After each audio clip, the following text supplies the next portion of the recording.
Vas-y. Non, voilà. J'ai une interrogation à vous poser sur quelque chose qui est, qui est la façon, par exemple, de cette blague permanente qu'il faisait en vous appelant le juif, et puis qu'au bout d'un moment, hors contexte, il continue à vous appeler le juif. Moi, j'ai une vraie interrogation depuis qu'on a commencé cette commission d'enquête sur le niveau de violence généralisé dans cette société et en particulier dans certains milieux du monde de la culture. C'est-à-dire que on est dans la culture du clash permanente. C'est permanent qu'il faut faire le bon mot au détriment souvent d'une personne qui le prend comme ça parce qu'elle est dans un groupe et que ce groupe semble accepter alors que tout le monde se regarde les pieds. Et je fais un peu le parallèle avec ce qui se passe sur les réseaux sociaux, c'est-à-dire que tout le monde lit les réseaux sociaux, tout le monde parfois participe à cette politique, cette culture du clash, et tout le monde en est très mal à l'aise. Et je voulais savoir comment vous avez vécu ces agressions perpétuelles qui s'auto-alimentent parfois, parce que pour survivre dans un groupe, et j'imagine que peut-être Monsieur Brodfeld, vous avez fait des blagues aussi à d'autres, et je crois que vous l'avez dit à demi-mot, comment on peut se sortir de cette culture de la malveillance quelque part dans des groupes, dans certains groupes, et j'ai l'impression que dans l'humour, c'est quelque chose qui me semble être un peu latent tout le temps. C'est-à-dire que euh, on est presque drôle quand on dit du mal de l'autre, quoi, d'une façon habile. Et j'aimerais bien qu'on puisse en sortir, moi, de ça, en tout cas. J'ai un peu un jugement là, plus Alors, qu'une question, mais je oui, pose quand même la question. je me permets juste d'ajouter que les violences sont différentes de l'humour, hein, et Ah qu'il oui, peut y tout à avoir, fait. et que là, en l'occurrence, ce dont vous avez témoigné, c'est de violences psychologiques, de violences physiques et d'une toxicité. Moi, j'aurais une question pour enchaîner. Du coup, vous pourrez répondre à la question, aux deux questions en même temps. C'est comment se fait-il que les différents employeurs de Yacine Bellatar aient continué? En fait, comment vous expliquez ça? Par quel procédé et voilà.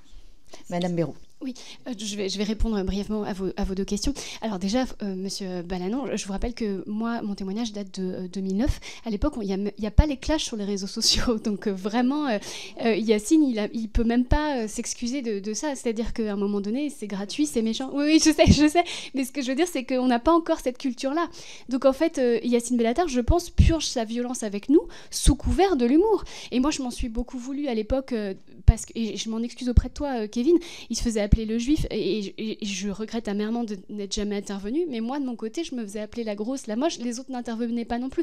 Il y avait une espèce d'accord tacite, oui, entre nous, mais entre nous on s'entendait bien, et il y avait quelque chose finalement d'assez joli, c'est qu'entre nous ça se passait bien, et c'est ça qui a fait qu'on a tenu pendant une année. Et pour répondre à votre question, Madame Rousseau, moi me concernant, je sais que dans les premiers jours de notre collaboration pour France 4, notre producteur Luc Besson est venu dans les bureaux en nous disant voilà, c'est super cette émission, vous allez voir, ça va vous propulser très haut. Il croyait très fort en ce projet, il croyait très fort en Yacine Bellatar. Moi, je débarque de ma province, j'ai 27 ans, j'ai Luc Besson en face de moi, j'y crois. Et je pense que quelque part, il a scellé notre prison. Voilà, c'est-à-dire que de là, on était tous hypnotisés, on était tous sous emprise. Et voilà, et je pense, ensuite, j'ai cité Vincent Demarthe et Thomas Barbazan, et je vais les citer encore. Ce sont des lâches. Voilà, qui ne nous ont pas protégés, qui étaient eux-mêmes sur un piédestal posé là par Yacine Bellatar. Eux-mêmes, ils ont cru à des promesses. Je pense qu'ils le regrettent aujourd'hui. Mais voilà, je ne sais pas si ça répond à votre question, mais voilà. Est-ce que vous voulez compléter? Oui, Madame Bégué. Juste pour compléter, donc moi, j'ai rendez-vous avec lui à sa demande dans les locaux de Radio Nova. Après coup, en fait, je me rends compte, je pense qu'il avait des rendez-vous avec des nanas tous les jours, qu'il en faisait venir quand il voulait. J'ai un mail de mars 2019, j'ai écrit à un ami qui travaille chez Nova. C'est l'époque où il y a le clash avec Bruno sur Twitter, où il y a la mise en examen, où il a été retiré, etc. Et mon ami me répond « Ça me désole que la direction continue de le soutenir juste parce qu'ils ont peur de son pouvoir de nuisance ». Donc, c'est un pouvoir de nuisance qui, selon mon avis, est fantasmé. Je comprends que les gens, quand ils le voient maintenant représenter la France lors d'un voyage présidentiel, se demandent effectivement quel est son vrai pouvoir. Mais en tout cas, oui, il y a une peur parce qu'il ment et que les gens tirent profit de ces mensonges. La direction de Nova, à l'époque, elle est très contente de tout le buzz sur les réseaux sociaux, des chroniques des humoristes, etc. etc. Ça marche bien. Donc, en fait, ils laissent passer. Mais par contre, ils savent que ça se passe comme ça. Ça, c'est clair et net qu'en interne, on a tous les témoignages possibles pour dire qu'ils savaient qu'ils recevaient des filles, qu'ils proposaient des stages à des filles et qu'en fait, ça n'allait pas au bout. Le théâtre de 10 heures, c'est pareil. Le nombre d'invitations par Messenger pour son spectacle avec des filles qui débarquent devant Thomas Barbazan, devant les enfants de Bellatar, etc. Enfin, il y a une sensation, en tout cas moi j'ai eu la sensation en 2019 que c'était vraiment établi depuis longtemps et qu'ils faisaient ça en toute impunité. Et j'ai pas eu l'impression que les patrons de Radio Nova aient eu quelque chose à en faire. Mais ils le savaient, il y a eu des signalements ou pas officiels, juste... Le mail dont je parle, où on parle de son pouvoir de nuisance, il a été mis au banc pendant 1 mois et il est revenu. Merci. Allez-y. Je vais compléter aussi, Madame Rousseau, pour répondre à votre question. Effectivement, moi, quand j'entends même les témoignages de mes partenaires, et que ça date de 2009, moi, ce que je vous ai exposé, c'est 2016. Et effectivement, ça me rend dingue de ne pas avoir été au courant de tout ça, ou quand on n'en ait pas parlé, et que ce mec, ce monsieur, soit à la tête d'un théâtre et d'une programmation, à rencontrer énormément d'artistes et de compagnies. C'est vrai que c'est dingue. De se rendre compte de ça et donc de ce système qui perdure parce que voilà, il avait un charisme et tout ça. Et pour répondre à la vôtre, nous par exemple, donc dans le théâtre, pour rigoler, notre compagnie s'appelait les Improvocantes. Donc notre surnom c'était les Improputes. Ah, les petites salopes, elles arrivent parce qu'on n'était que des nanas, voilà.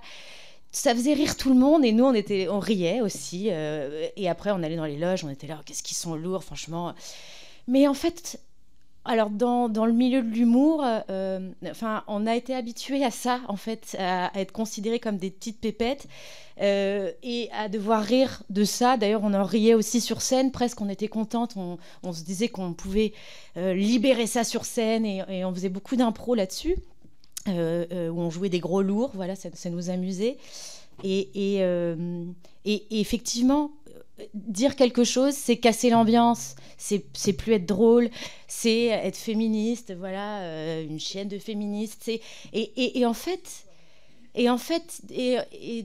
du coup, donc nous, notre but, c'est quand même, faut le rappeler, c'est notre travail, c'est notre gagne-pain, c'est notre vie. Donc on veut juste travailler, en fait. Donc effectivement, pour avoir le bonheur d'être sur scène et de faire notre métier, on avale tout ça parce que le plaisir de ce métier passion aussi est presque plus fort que le reste, en fin de compte, non, parce que ça abîme avec les années.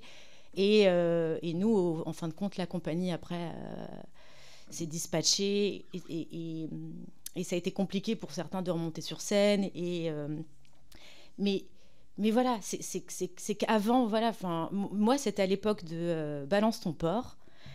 Et on se le disait, nous on sait qui c'est notre porc, mais jamais on l'aurait balancé. Enfin voilà, c'était très loin. On pensait pas que c'était nous dont on parlait, et c'était nous. Même MeToo, tout ça, étant comédienne, avant de me sentir concernée, justement, on parlait des violences qui sont pas des violences. Moi, pendant très longtemps, je croyais qu'un viol c'était violent, que c'était on m'arrache les vêtements, c'est pendant très longtemps, c'est récemment, c'est encore une fois merci à celles qui ont et à ceux qui ont déjà parlé, parce que c'est tous les témoignages, hein, c'est l'affaire Pellico, c'est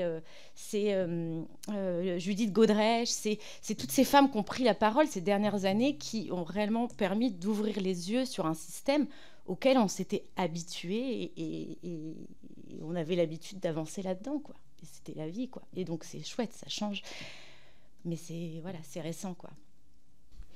Et dans lequel une des conditions de survie est peut-être de ne pas le voir aussi. Est-ce que vous aviez des éléments de réponse? Non, c'est bon. Monsieur le rapporteur, Sarah Legrain, vous aviez aussi une question après? Monsieur le rapporteur et après... Monsieur Gassiot, pardon.